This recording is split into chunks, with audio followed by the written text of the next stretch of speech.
Sebanyak 65 korban gempa Lombok di Nusa Tenggara Barat mengungsi ke Pulau Sembilan, Kabupaten Sinjai, Sulawesi Selatan. Mereka tiba di Sinjai setelah menempuh perjalanan selama 3 hari menggunakan perahu nelayan.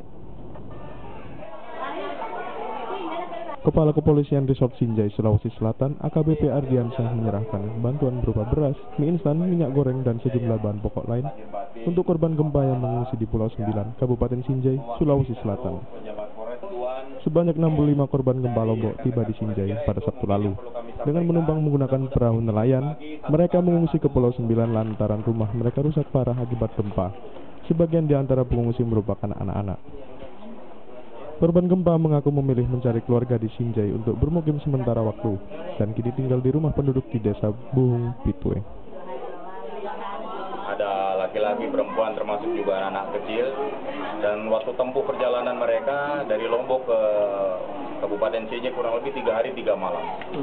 Perjalanan yang melelahkan, sempat juga tadi saya tanyakan, memang ombak juga besar, namun alhamdulillah 6 orang bisa selamat sampai di tujuan di Kabupaten Sinjai ini. Memang kondisi rumah belum diketahui hingga kapan pengungsi korban gempa Lombok menetap di Pulau Sembilan Sinjai. Mereka mengaku menunggu kondisi aman di Lombok. Muhammad Salih, Kompas TV, Sinjai, Sulawesi Selatan.